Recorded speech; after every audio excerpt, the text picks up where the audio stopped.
10, 9, 8, 7, 6, 5, 4, 3, 2, 1, 0.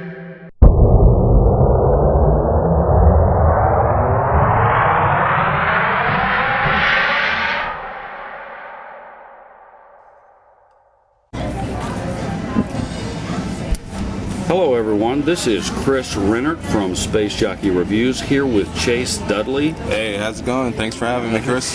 Yeah, you're welcome, Chase. It's good to have you here. Chase is the producer, director, and co-writer of Past Due.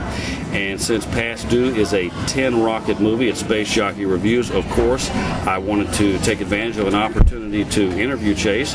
So here we are today in Louisville, Kentucky at Heine Brothers Coffee. And we're going to talk about a lot of things Chase has going on. I know Chase has another movie in the works that we want to hear about as well, and that will certainly happen here soon enough, I'm sure. So, Chase, how are you today? I'm doing good. How about you, Chris? It's a really good day. Yeah, sure really anxious. This is actually my first interview I've done with anything, so pretty excited. All right. Well, I'm excited too. This is only the second interview I've done, so I hope I do well enough myself. Okay, so I'm sure this is going to be an exciting, edge-of-your-seat tell-all interview we're about to get into. So, you ready to get started? I am. I am, sir. Okay, so first question I have for you is the obvious one. How did you get into filmmaking? Man, I have two brothers, and we all have one TV. And so I think horror movies kind of chose me because I didn't really have much of a say. So watching TV, and I always watched the Nightmare on Elm Street and the Alfred Hitchcock, movies. And but I think the movie that really got me influenced was Child's Play with Tom Holland. Mm-hmm. That was the movie that really scared the hell out of me. That I was just like, wow, I think I want to do that. And then the movie that really got me was Scream.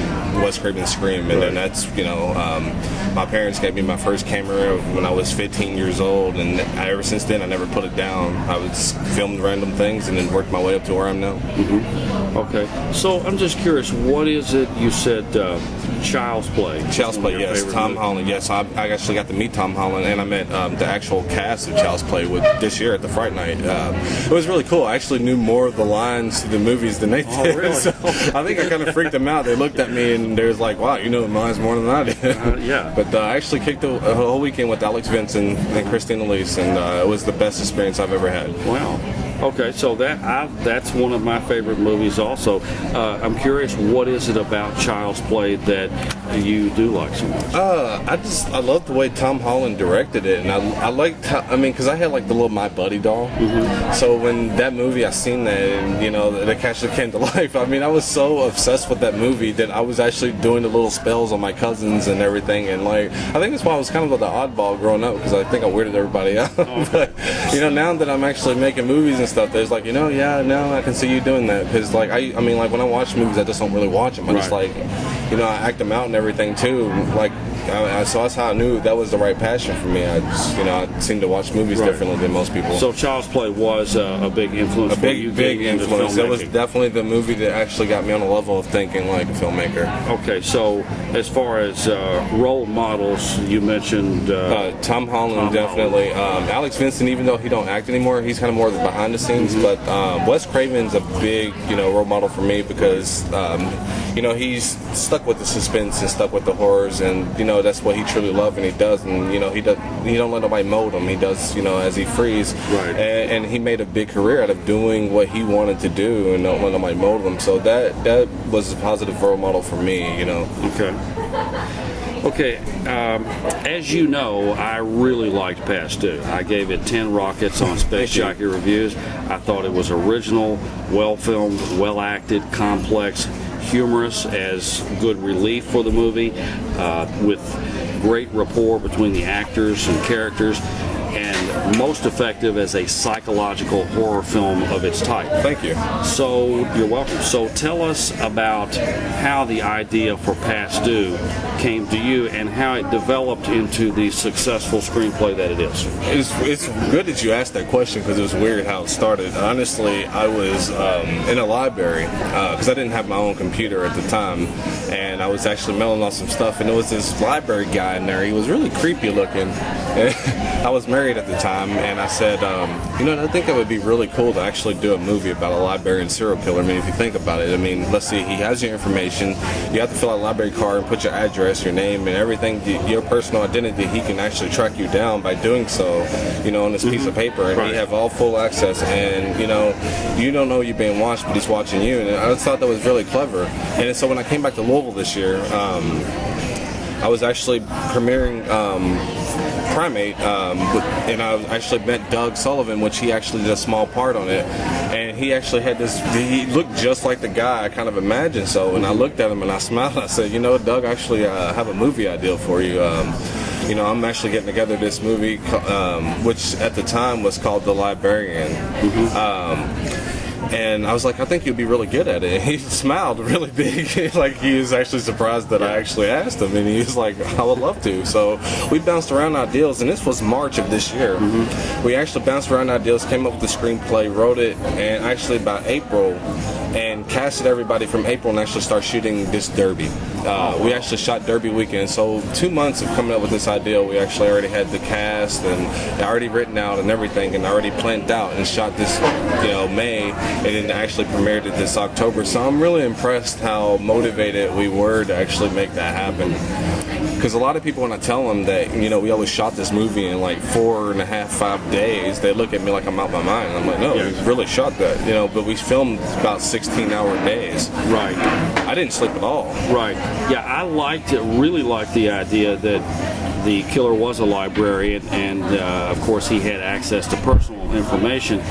And what was also especially creepy and effective for me was that he did the killings during the day instead of at night, so it made him even more scary because so many killers do this in the dark. Yeah, and it's one thing when I watch a lot of movies, it always takes place during night. Right. But actually when I researched, most abductions going during the day. Right. That is so, true. and that was another thing I was true. wanting to, it was easier on us too because you didn't have to have so much lighting. Right. So I wanted to do something different, like when I make a movie, me personally, I don't try to do a movie just like everybody else. So I don't really see the point of being a filmmaker if you're going to do so. Right. So I wanted to do something really different, and I was just like, the things that you normally don't see, like daytime shots like that, it's really hard to creep somebody out during the day. Right. I think I did a really good job of doing creeping people out during the day, Yes, I agree with that. That's exactly the way. And my parents' reaction from watching it, they were like, oh god, I really creeped them out, and it felt good for me to actually creep out my parents. Yeah, sure.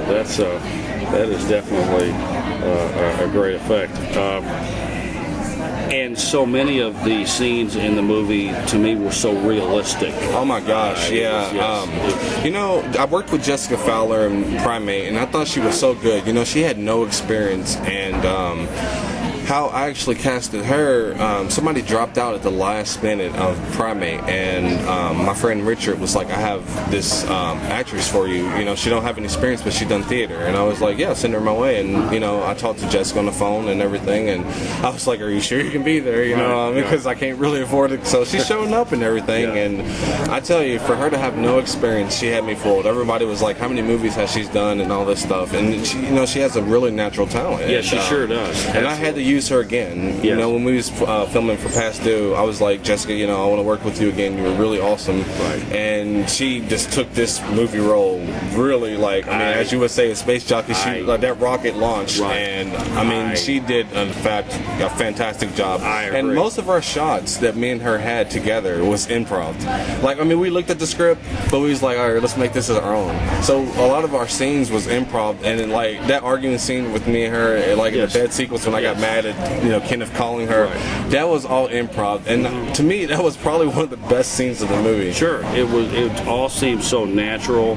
Yes. Just very effective because of that. And yes, I was, as you said, I was very impressed with Jessica Fowler's performance. performance. I'm just totally blown away by that. And I will be interviewing Jessica soon. That will be an interview coming up on Space Jockey Reviews as well, so look for that. Yeah, she did a really good job. And I didn't really think about it until you said it, when you said that Reese Witherspoon compliment. Yes. Well, I mean, like now that I see it, you know, I loved working with Jessica Fowler. She's a great friend, and I love her very, very much. Jessica reminded me so much of Reese Witherspoon, and I kept thinking, of course, of Freeway, which is Freeway. Yes, I just actually posted that. She had that very I saw that on Facebook, but she just had that really sassy, rebellious way. She about even her, squints her eyes, like, you know, when she's like yelling at somebody. So it was just so great for the movie. Yeah, I'm really glad I casted her because I really think, you know, she definitely brought a lot to the table for, you know, Past Due and whatnot. And another person I would like to also say I was really highly impressed and came highly recommended from Gregory Brock was Alicia Clark. Alicia Clark, I've never met nobody who had a son of the lungs like she did. Yes, and I agree. She really, and I liked her sassiness too. Like, she brought something different to the, you know, even though she wasn't in very many scenes. Right. That scene, my favorite scene with Alicia was the scene where she was arguing with Doug Sullivan, the librarian, about her book being turned late. Yes. And every time he tried to answer, she would talk over him. Yes. And he would stumble on his lines. And I think he wasn't really expecting that. And it really worked out really well on the film. It's like she just walked over him. You know, even though she was really short, she had a lot of power to her, you know. And I loved working with Alicia because not only was she just a great actress, she actually helped out a lot with camera works, and she came and gave me some ideas and kind of made me on my toes. And I was like, wow, you know, she's just not an actress, you know. She brought a lot to the table. Sure, and as I have to throw this in, as I mentioned earlier, I think even in the review, there was the death scene with her, it was just so realistic that it really just made me squirm watching it. And I'm a veteran of these horror films, so that's magic. A big compliment from me. Really, that was magic, and you know, honestly, I really felt like I was an accessory to murder on that scene. I really did. Because I mean, there was some shots I wasn't even looking into the lens. I'm kind of like, well, is he really choking her? But one scene that Lisa and I actually we chuckle and you know, laugh about is we didn't get to use this shot because I was on top of the garage. Actually, I was on a ladder, and I didn't know Doug actually had the keys to the garage in his pocket. So when they were actually struggling, she actually hit the garage key, and I was actually on the ladder, and the garage door opened, and it knocked me off. And I didn't have time to say anything to her, but you know, she had like a reflex of a cat. You know, she like looked up and see me coming, and luckily she moved because she'd probably be dead right now. It would actually be more of a tragedy talking rather than you know, actually something to chuckle about. So she teases me and gives me a hard time about that because I try so hard to impress because you know, I mean, she was definitely one of the best actresses I worked with. All right, well, I could certainly see that for myself as well. So, as you've told us a lot of experiences already you've had making Past Due, is there any other particular experience or anything you'd like to talk about? Well, I learned a lot, and honestly, I think if it wasn't from Skyping Greg, because Greg's in Florida, you know, he edits the films, and if it wasn't for Gregory Brock, I think at some moments I would have probably lost my mind because you know, like some things I had questions on because this was only my third feature film I directed. So, and there was a lot of challenges and everything. So I would Skype him and ask him a question, and luckily he's editing, so he helped me out a lot with it. So as much as I would like to take the credit, he helped me out a lot with it, and I'm surprised he didn't give himself an assistant director.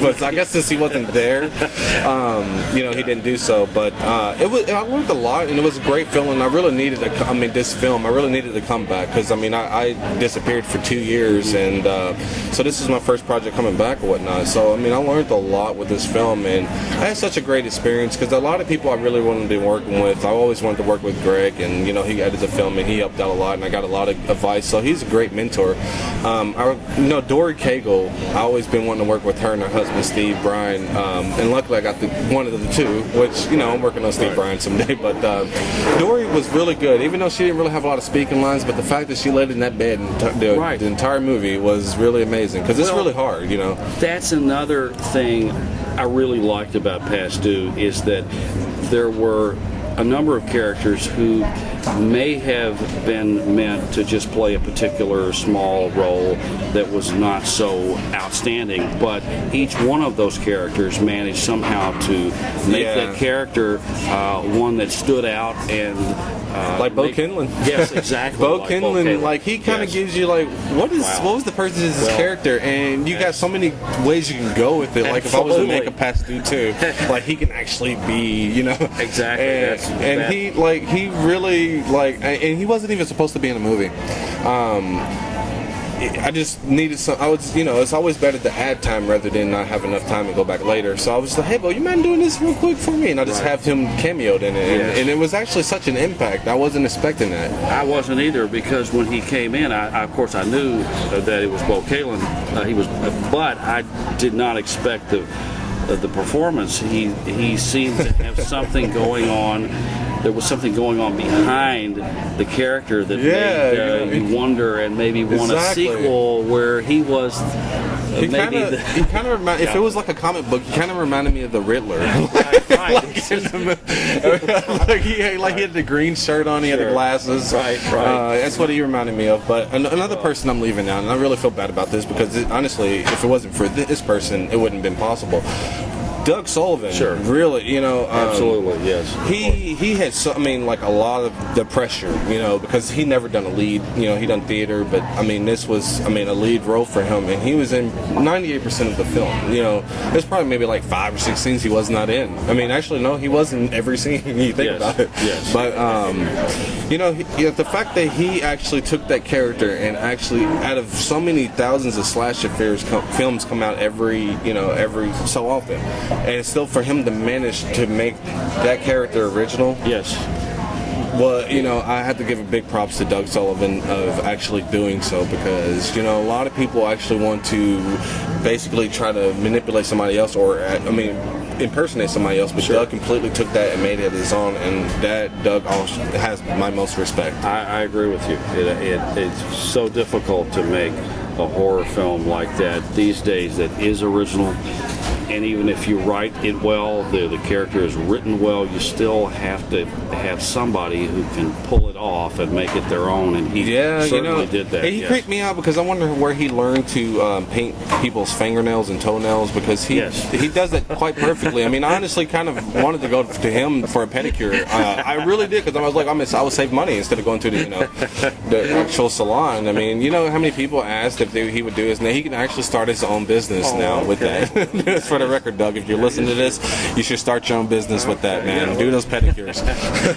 Never know what other skills a movie may bring. I had no idea with that, and he kept that in a secret. Right. So what would you say were some of your greatest challenges making Past Due? The greatest challenges, well, actually getting out of the library location, because when they actually did a personal favor and closed the store for me, and I told them that it would take maybe 4 or 5 hours. Was I naive? Because I ended up using that scene or that actual building for 2 days, and they were giving me that look like, if you do not wrap up and get out of our store. So the fact of everybody actually waiting for their scenes to be shot, and then the owners looking at me like, you need to get out of here, son. I'm not going to be rude, but I want you out of here. I actually wanted to just walk off right there, because I was just like, I am way behind. Everybody's looking at me, and I ain't even got half of this. I can only. And no one can find a location. No one can find a building. So that was really like, oh. Right, sure. The pressure of making film and then having that on top of all else. So, but it all came well, and I'm still trying to figure out how did that even happen, because I would say that was an act of God, because I don't see how that was possible, and anybody who was on set that day would know that, wow, this film is not going to be really, and then, wow, it's really great. I don't know how that happened. Would you say that you learned anything special about filmmaking while making Past Due? Yes, continuity was very important, because I had Greg and Alicia really on top of my game.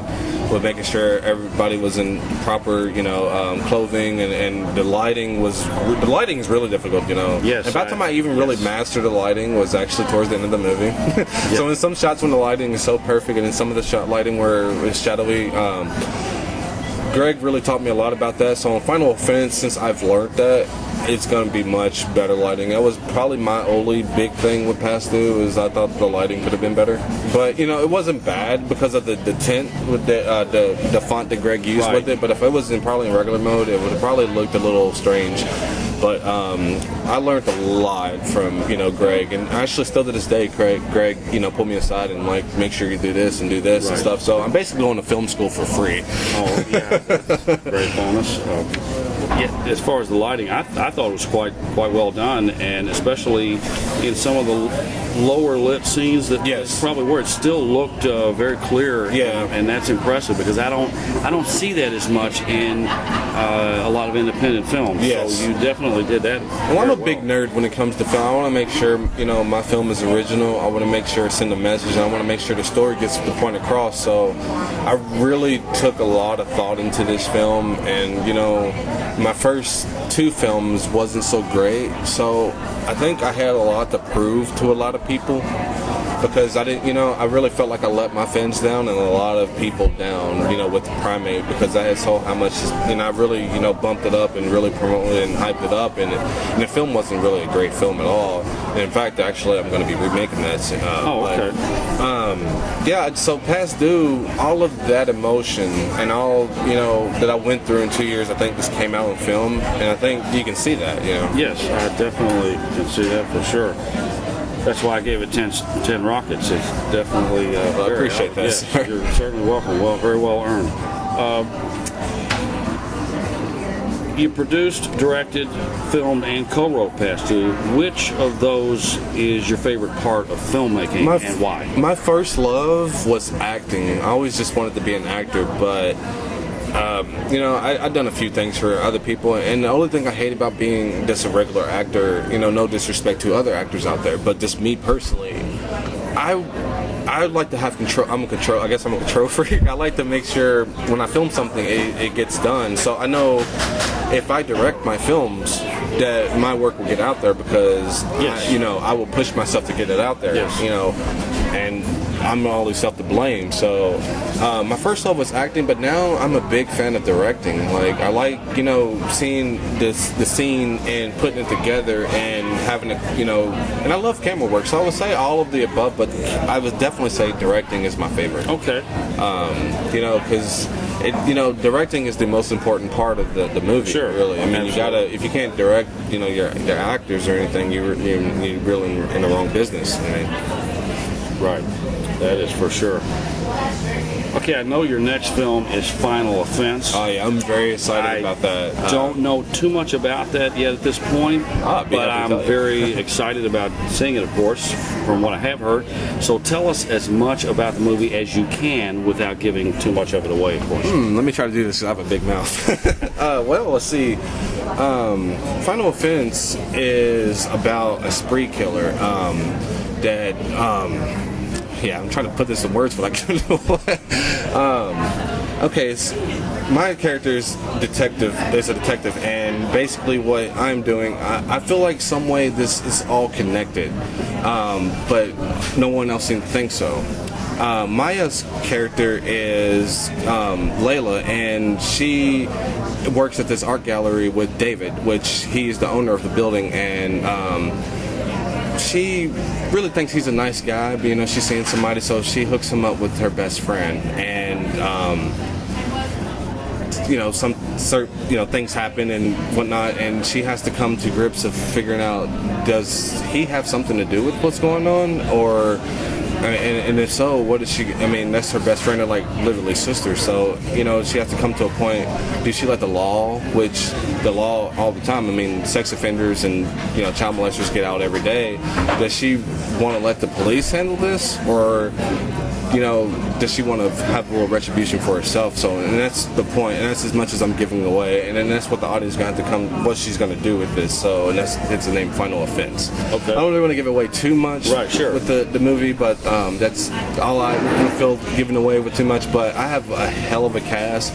The first person I casted was Maya. Yes. And she was awesome. I haven't met her in person yet, but talking to her on the phone, I talked to her about 3.5 hours. Oh. Okay. And we talked over a lot of things, and she sounded really excited about the film, which that what had my interest. It's one thing with just casting somebody, but she really felt like she really wanted to do it, and which made me comfortable with casting her. And James Smith, which he's actually wrote the script, and he wrote a hell of a screenplay, and he's going to actually be playing David, the rapist guy. So, and I got P.J. Whitaker, which she's going to be playing the captain of detective that Then we got Stacey Gillespie, which she's going to be playing my partner, and I'm trying to think. Virginia Fields, which she's going to be playing Tiffany, Maya's best friend, and we got Cassidy Ray, which is going to be playing the runaway teenage girl in the beginning. So I have a really good, cast, and a lot of people I've been really wanting to work with for years. I'm finally on the film, so I'm really, really excited about this. I have never been more excited about a project before, because a lot of people I've been trying to work with for years, I'm finally getting to work with now, so it's like a dream come true. Right.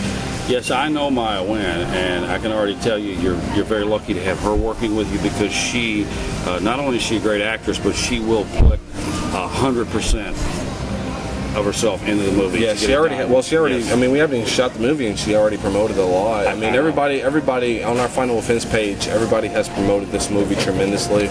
It's already gotten a lot more attention than my previous film, and this film I haven't even already shot. So this makes me much more anxious about this film. And that's another great thing you already have going. You said that the cast is already promoting it together.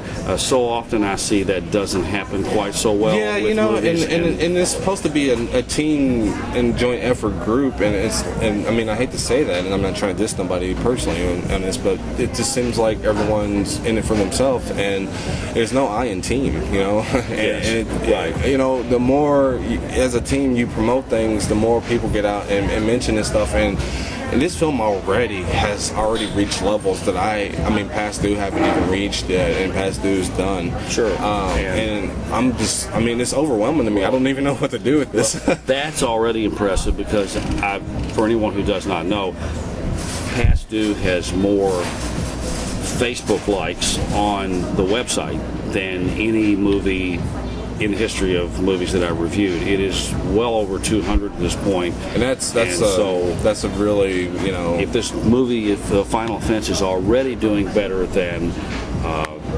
Past Due in that way, then you've already got something working for you a lot. I hope I really got the message out about the plot of Final Offense, because that kind of made me a little nervous, because I'm trying to figure out in my head. I should probably wrote that down. The next question will help us with that. I'm sure there will be a trailer for Final Offense, of course, and of course it will be featured on Space Jockey Review. So when can we expect to see that? Well, I would like to say. The funny thing was, Greg told me with Past Due that it would be up in a week or so. But once Greg got the footage, he put up a trailer that day. Oh, really? Yeah, the teaser trailer to Past Due, which was so good, he put up that day. So Greg is really, really good. So I'm really confident that by the time I hand Greg over the footage, you will see it within that weekend. Wow, that's Greg is very dedicated. He's one of the best editors that I've personally worked with. He knows what he's doing, and you see with the editing of Past Due, that honestly had a lot to do with how well Past Due turned out. Because some of the way with the script that we worded it and how the scenes went, Greg kind of switched things around, and it flew. I mean, the movie flowed a lot better by him doing so. So Greg is a really talented person, and I'm glad to have him on board. Okay, well that sounds great. I would definitely expect Final Offense trailer within like a week or two. I'm just saying, give or take, the longest I would expect a week or two after the movie shot. All right, well, let me know as soon as that's up there, and I'll have it on definitely. Space Jockey Reviews immediately. Okay, you've told us about so many things you've done so far. Really, just lots of impressive work you have. And so, but what else is on your resume? Anything you'd like to talk about? Well, after Final Offense, I got a few projects lined up. Like I was telling you, I wasn't really happy with the final project of Primate, Right. Which I'm going to be remaking that next spring. Which James Smith's going to be writing that for me, so I'm really excited about them. We already came up with some really good ideas for it, so that's going to be in the spring, and that's all I'm going to say right now. I don't want to get too ahead of myself. Okay, but that's fine. yeah, I just know that I got quite a few projects due coming. All right, great. Well, we'll be keeping up with those, and very interested in seeing what those are in the future. What about your long-term goals? And let's say maybe 10 years or more down the road. Have you thought about that? Well, 10 years down the road, I would hope to have my own studio. Okay, all right, great goal. I would like to be like, Tyler Perry was really influential. Sure. He started off small, Sure. and he made film after film, and then he had his own studio. I would like to actually have my own studio, because since I direct my own films and I have my own film company, that would be a dream come true to have my own studio. So that way, if it's really bad weather outside, I can control most of the situation. Absolutely.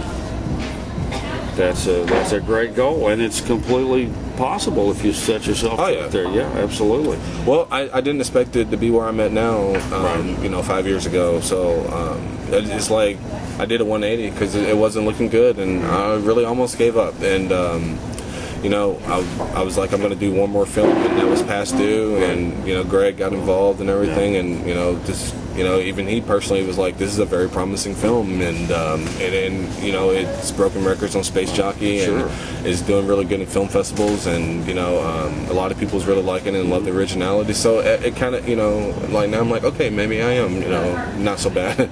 Well, we're certainly glad you stuck with it all, because you produced a lot of great stuff, and very, very glad to hear you stayed with it. Oh yeah. I've been doing this since high school, so I meet people from school and they're still like, wow, you still do that. That's really good. So it's really good to still stick with something, even though this business can be really cutthroat, Right. society. Sure, absolutely. Okay, I have asked a lot of questions, and as many things as I can think of, which is quite a lot, but there could be something that you want to tell us that I haven't asked you, so this is your opportunity. Well, nothing I can think of. Okay, all right. Let me think. Just any Right final- now, I'm kind of anxious, Okay. so. Okay. Well, we can come back to that, because I Okay. have 5 random questions Okay. that I've just added to my interviewing process. These are just to get to know Okay. the person on a more, I guess, a little bit more personal Hopefully level. it helps with the ladies. That's always good to help. That's always good. Yeah. What would you say are your top 5 favorite?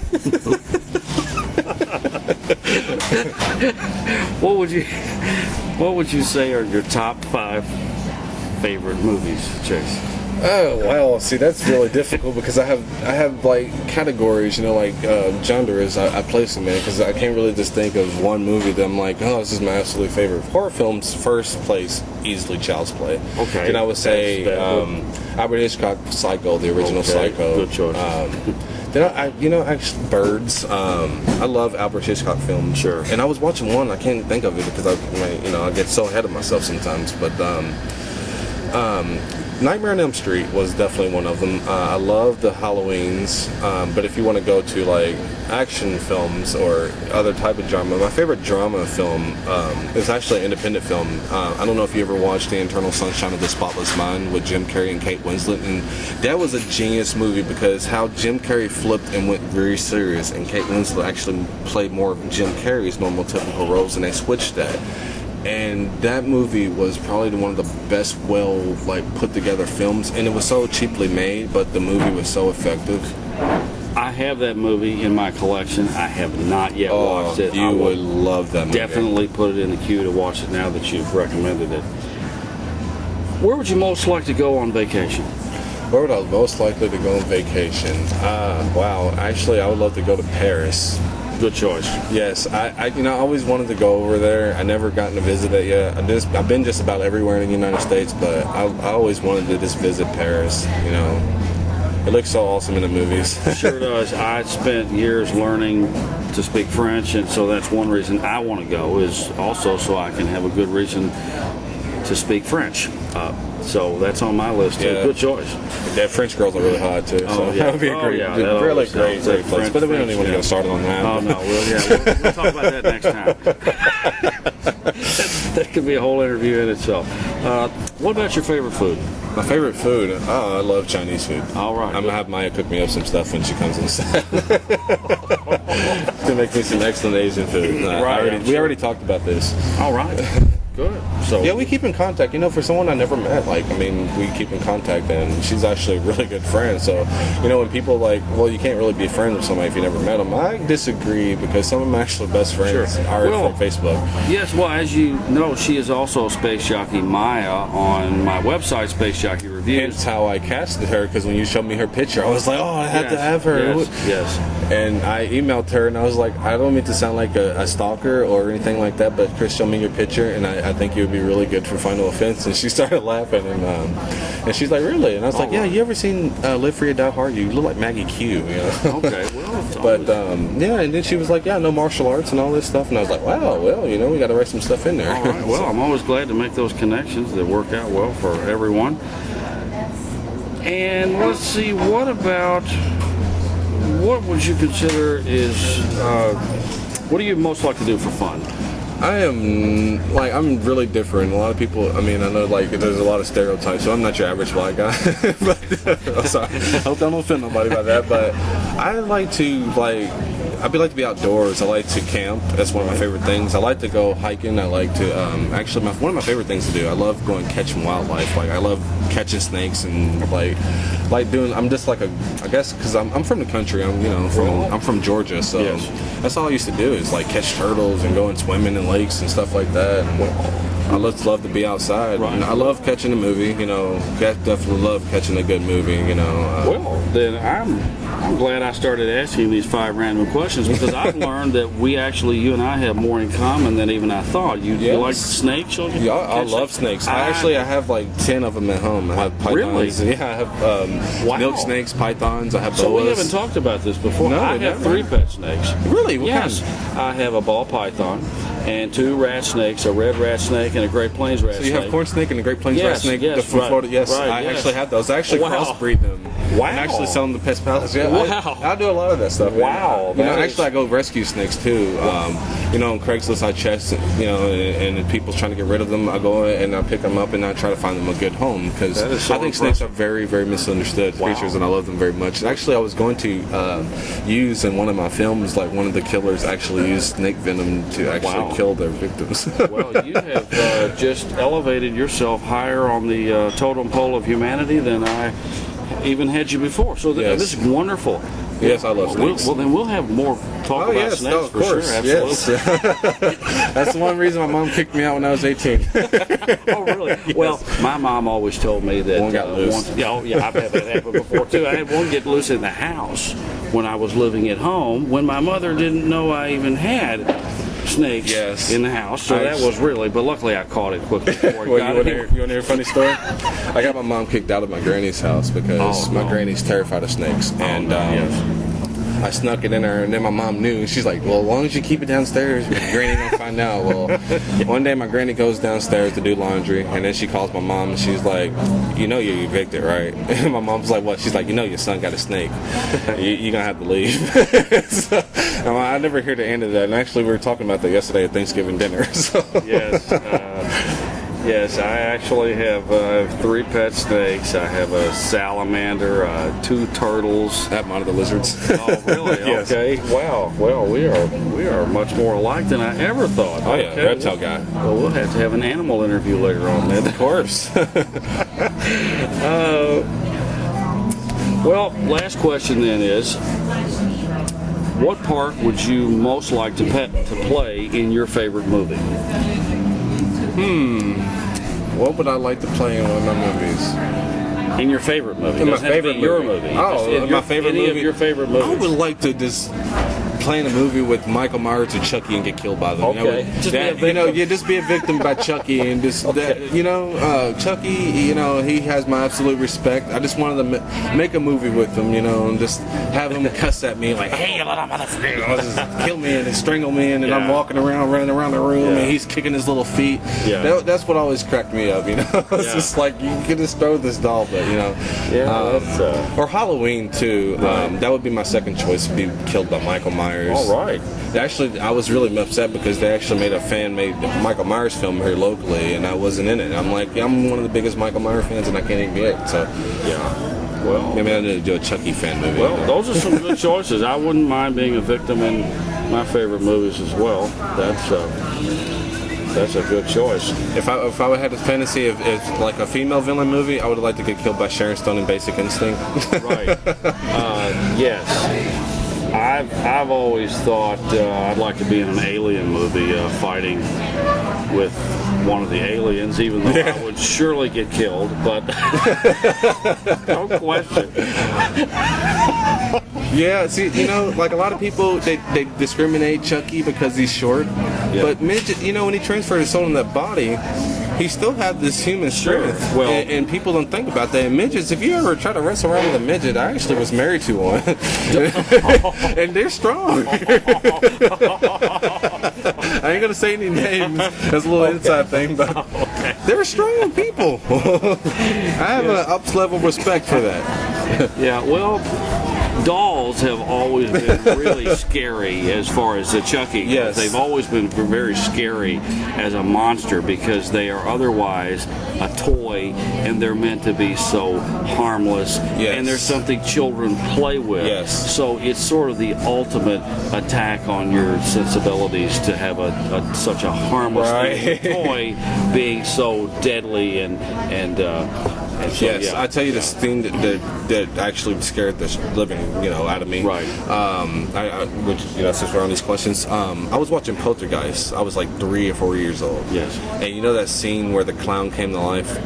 My grandfather, God rest his soul, he's no longer with us, but soon the clown grabbed the little boy, my grandfather grabbed me, and I could not see who grabbed me. And I'm sitting there throwing elbows and kicking and everything, and that gave me a level of fear I've never, still to this day, have ever experienced. And that was like, I want to do that to people, scare the crap out of people. I mean, I'm so good at it. And that's probably another thing that influenced you a lot. Very much so. Yes, my grandfather, he always supported my decisions too. He was always like, do what you love. And, and still to this day, I think, he'd be very proud. Well, that's so important too. Also, another thing, I'm sorry. Go ahead. I didn't mean to throw in too.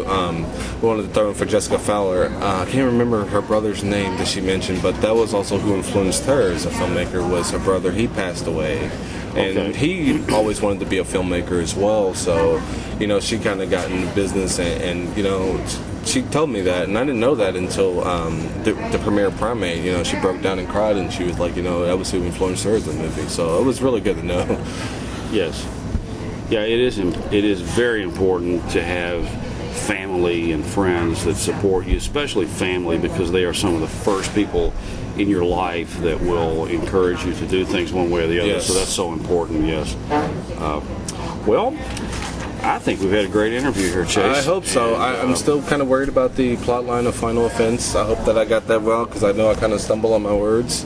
Well, if you want to add anything, you can. Okay, well, go ahead. Go ahead. Well, Final Offense, I'm going to try to word this better. Final Offense to me, Maya's character, Tiffany again, she works at this art gallery, and her and her boss is really, really close, and she feels bad that the guy's kind of alone, and she thinks he deserves somebody great. She really thinks the world of him, and when he sets her sister, her best friend up on this blind date, when she doesn't return and she haven't heard from her in a couple of days, she asked David, have you heard from me? He was like, no, everything's going well. And when she's found, her body's found, she doesn't really know what to think of it, because there's no signs of murder or nothing. But then when they actually find out, I think her gut knows that he has something to do with it, but I don't think she wants to really believe that, Right. And so, that's when she has to come to that important decision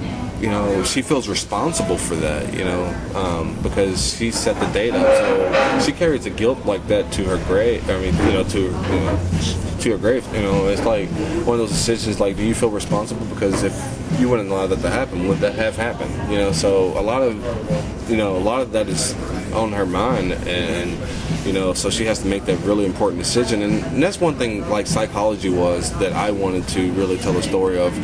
You know, no one really knows what they're going to do in a situation unless they're put into one. And I'm not encouraging it by any means of anything like that, you know, but it's one of those things of what would you do if that was to happen. Sure.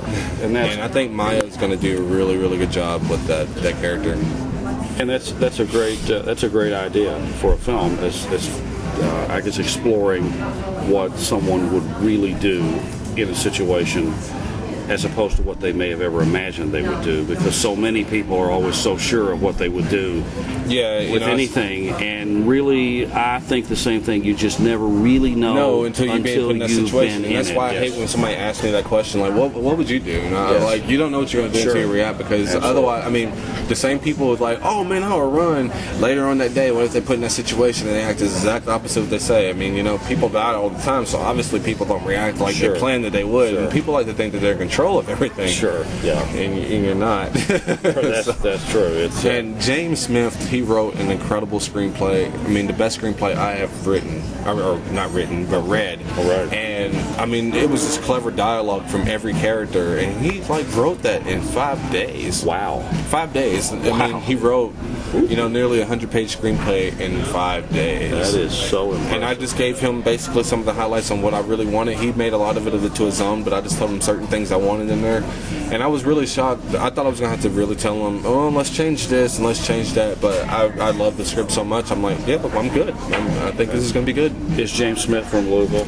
No, James is actually, I don't know exactly where he is from Kentucky, but I know he's in Lexington a lot. He's about like an hour away from there. Well, that's great to have such strong writing. That's a great start. Well, he actually write books and stuff too, so that helps out a lot. You know? And he was really dedicated to wanting to do this. You know, I mean, he actually approached me. I didn't even have to approach him. Yeah, he was like, I think I'll be really good for the project and everything. And I love the dedication. Just the same with Maya. You know. That confidence she sold me. You know, I knew, you know, she wouldn't let me down, and I know James Smith won't let me down. And the good thing is about, you know, James Smith writing it, he's actually playing David, the actual rapist, so he would understand him a lot more, you know, because he wrote it. So yes. Okay. Well, Chase, we're really looking forward to Final Fence, the first trailer, and everything else you do. Thank you. Thanks for having me, Chris. And so, yes, it's a great pleasure to have you. And if I left out anybody, I apologize. You know, this is all top of the head. I didn't really do my notes or anything. Sure. And if after listening to the interview you have any questions, you can always post those on the website in the comments section, and I'm sure that Chase will get back to you with an answer as soon as he can. I shall. Okay. All right. Well, thanks, everybody. See you later.